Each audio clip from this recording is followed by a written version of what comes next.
Hello. I'm gonna see how this works because I'm outside because it was nice and I want to be outside, but I'm not sure how well you're gonna get my voice because of I'm not sure how I'm gonna be able to handle all the noise.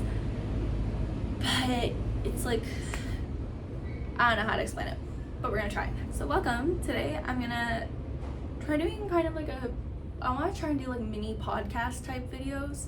Sometimes I'll have my dad with me, probably, maybe some other people, but oh, that's oogly. I got part of like my little anyway. So I thought today I would just tell you a little bit about me and how I work. So the first thing, who am I? I'm Zoe. This is my channel.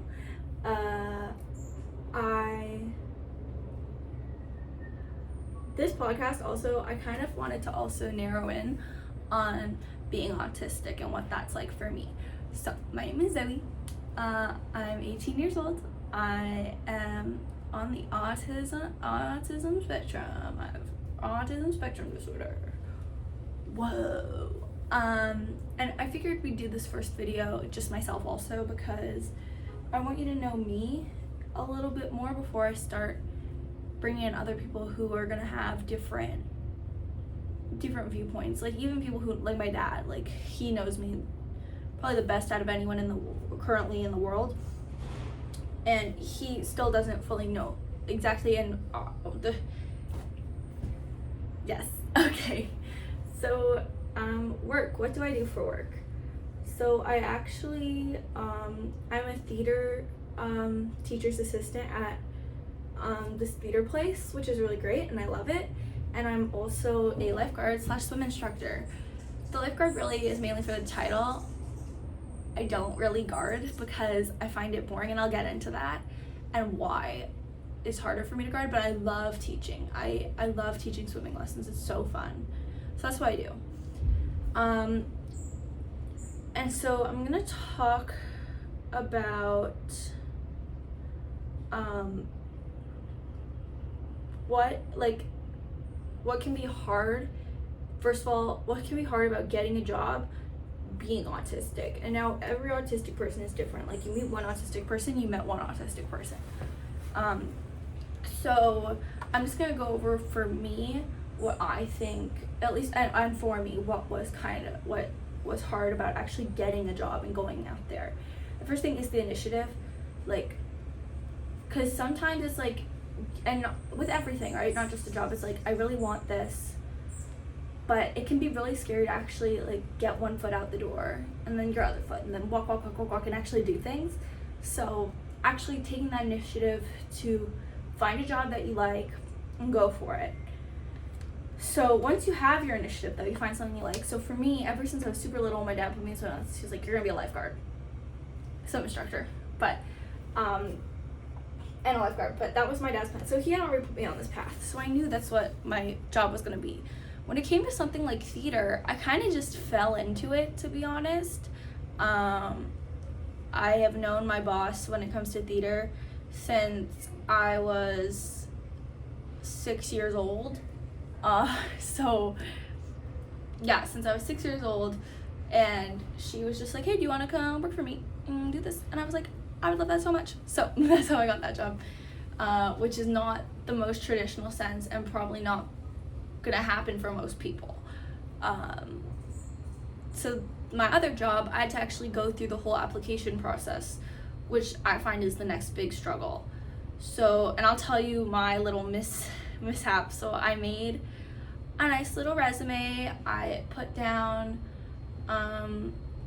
my like previous work experience. I put down my references because I did have previous work experiences with being the theater TA, and then I was also teaching. I'm not gonna get too much into it, but I was teaching theater at a different place, and I was the assistant musical director and all that. So like I did have experience. I had volunteered doing some things. Like I had a little bit of experience with that kind of world. And then when it came to swimming, I'm a good swimmer. I've been swimming forever. I I had taken all my swimming levels. I finished early. I got my bronze cross. Well, I got my star actually because I was so little, and then I got my medallion on my cross. And then I took my it was back when we still had Red Cross, so my water safety instructor from the Red Cross, and I didn't have my NL yet, but I applied with my water safety instructor to my job.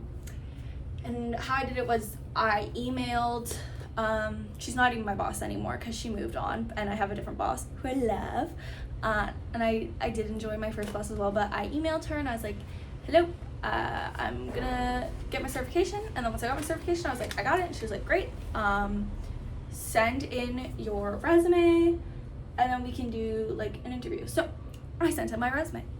I made my resume pink because that's me, which that's not an issue.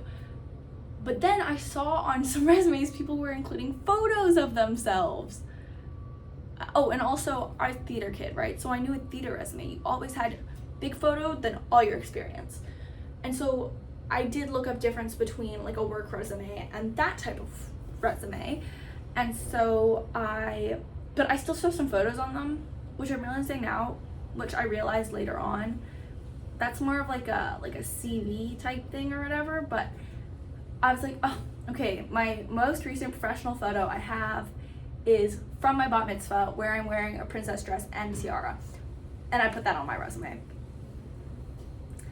And I just put a little, like the about me section, I didn't put a lot. I was just like, I love swimming, I want this job, I've wanted this job for a while, I'm so happy I'm qualified. It was something stupid like that. Then I went in for my interview. I was assuming I was gonna meet with the manager. I did not. I met with the two head lifeguards, one of which is like my closest, like one of my closest friends I've ever had now, who I love, but not at that time. And I had known them because I was always at that pool. That was my pool. So I did know them, but I was still really scared because it's not what I figured out. When I went to my interview, I picked out what to wear, and my dad was like, what are you wearing? That's not what you wear. And I was like, but this is comfy. So I had a little bit of a meltdown. And then my dad and I kind of compromised, and I like added an extra layer over my shirt, and then that's what I wore. So I went to my interview. It was pretty short. It was kind of awkward, especially because I thought I was going with this one person. Turns out I was with two completely other different people. And they printed out my resume, and so they had this photo of me, and I was so embarrassed. But I guess I did well because then I got hired, and now I have my job.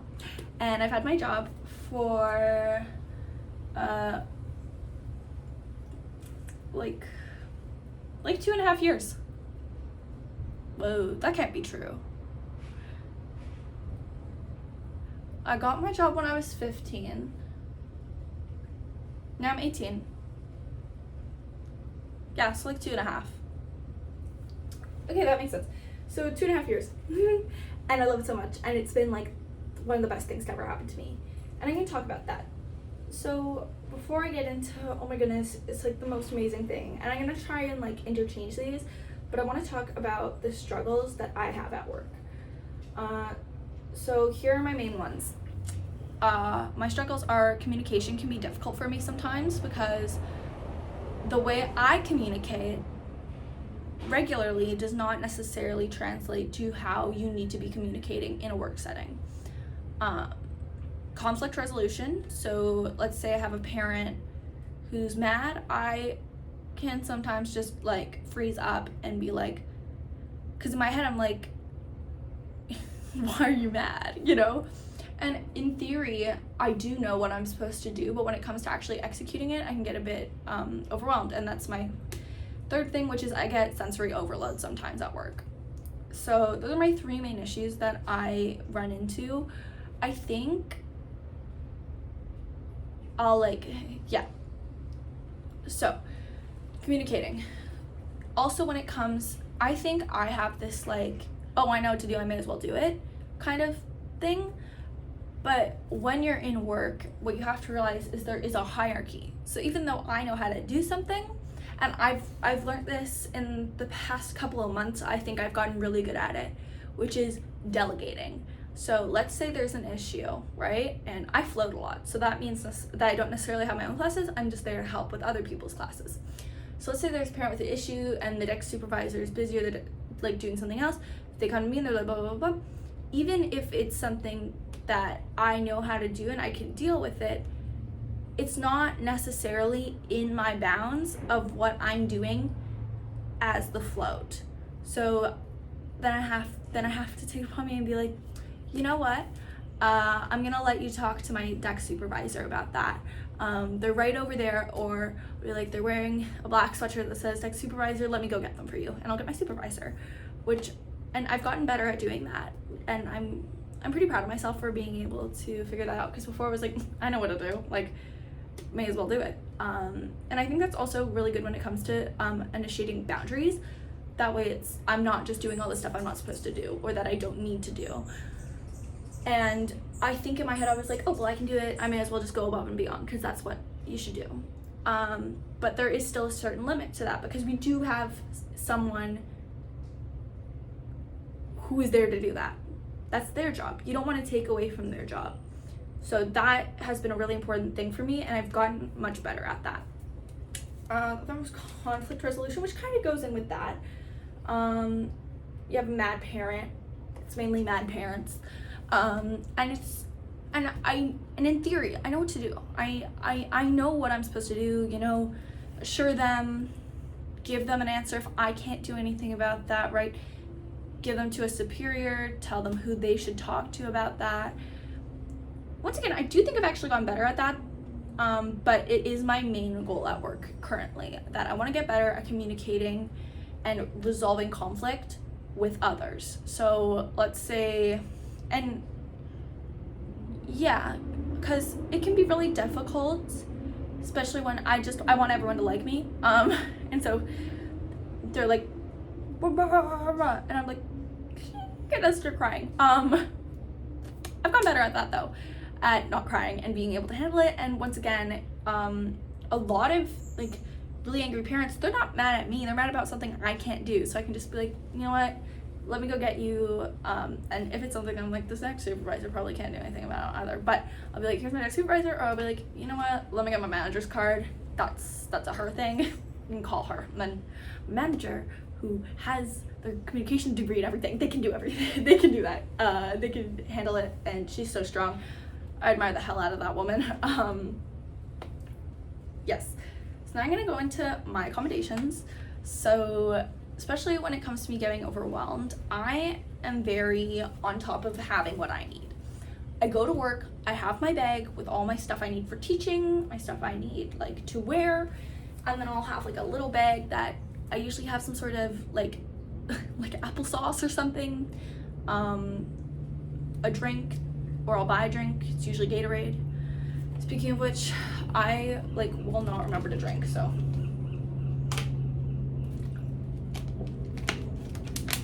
And I keep, so my guard fanny pack, which I said I don't really guard a lot, which is true, because it's not just sitting, and if I'm sitting and it is like scanning and keeping an eye on the pool, but even then we're in a really calm pool and I can be scanning. Unfortunately, I'm quite a good multitasker, so I'll also just be thinking and overwhelm myself.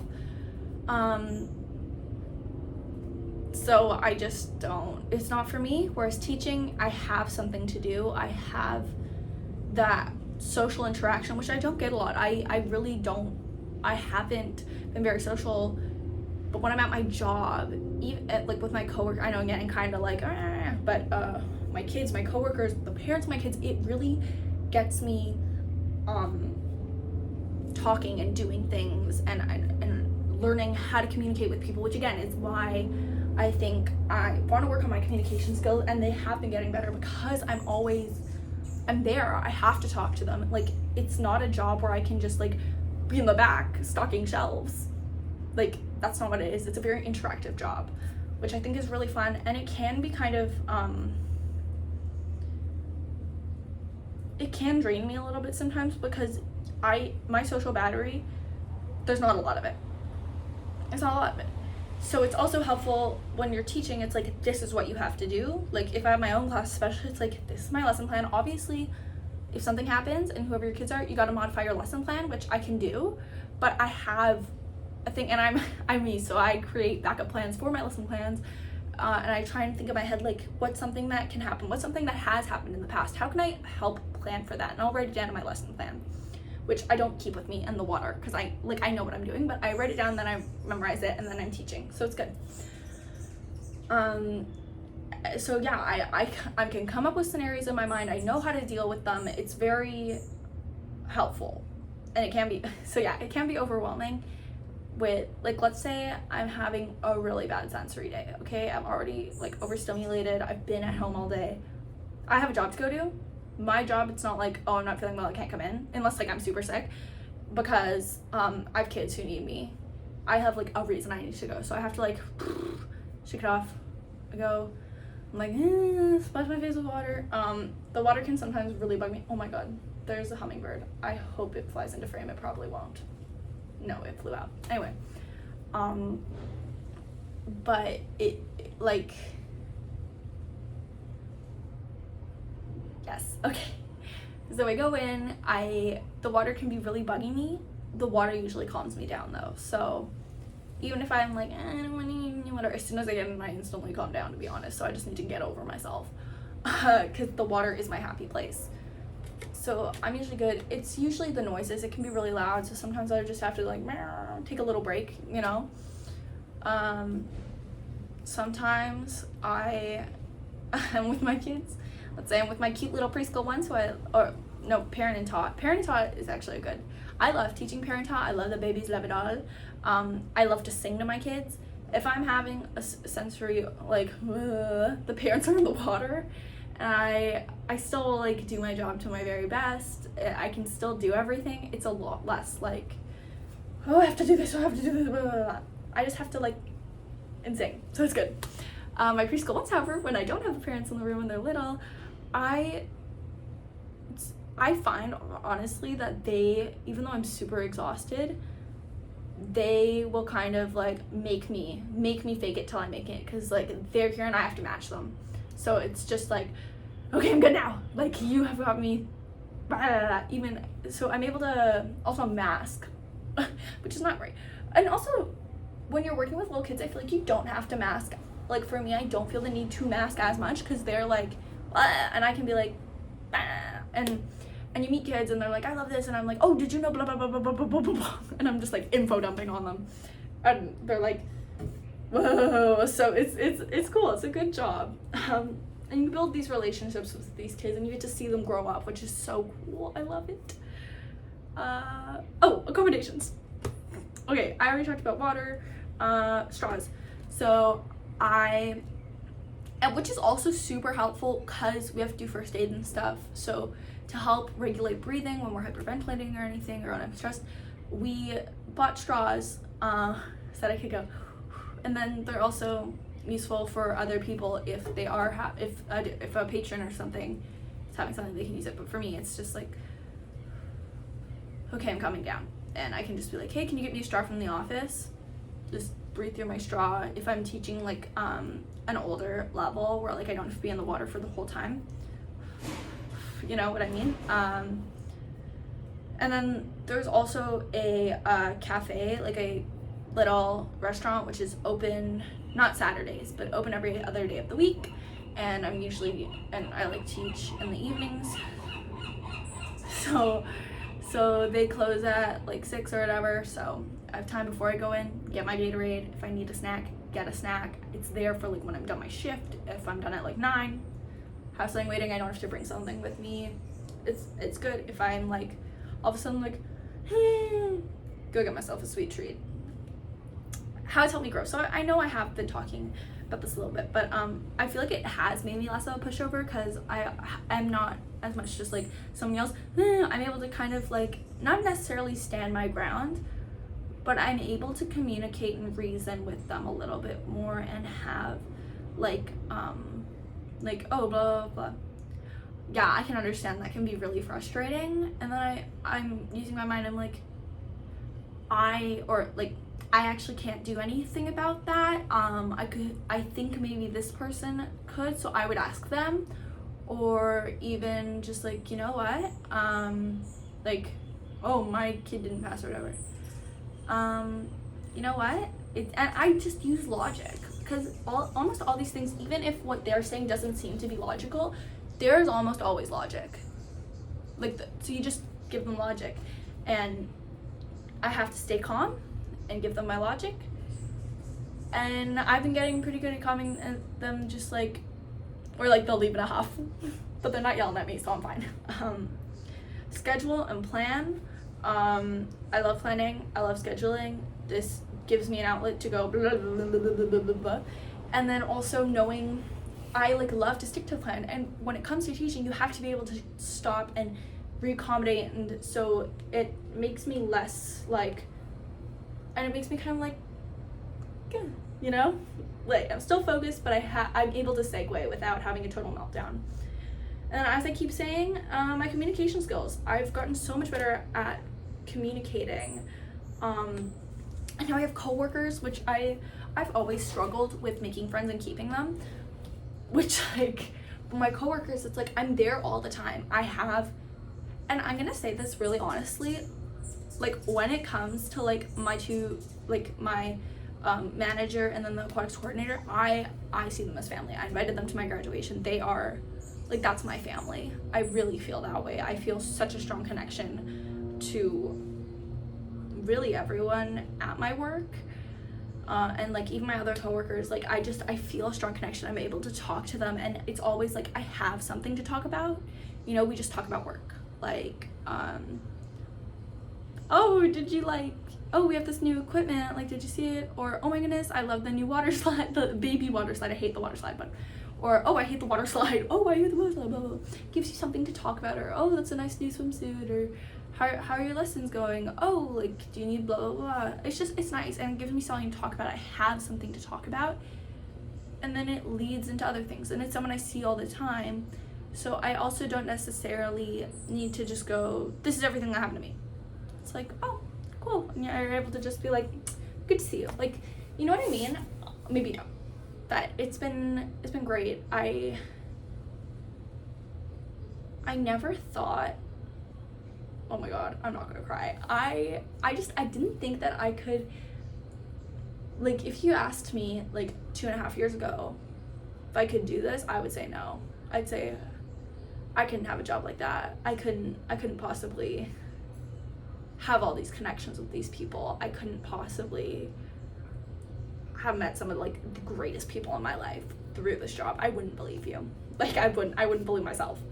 But I've accomplished a lot. I made friends. It's really crazy how much I've been able to do.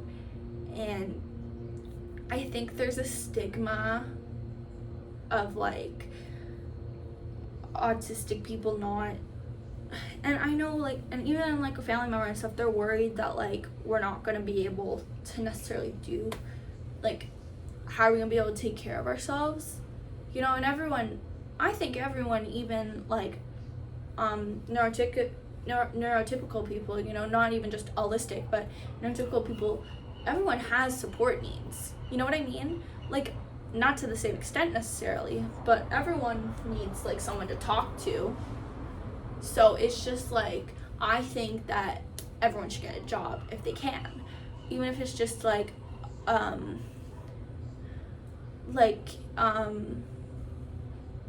don't know, like if it's like being a cashier at a grocery store, if that works for you, and also finding something you're interested in. Like, for me, I love the water, I love swimming, so it works well. Swimming is like one of my special interests, so it gives me something I like, you know?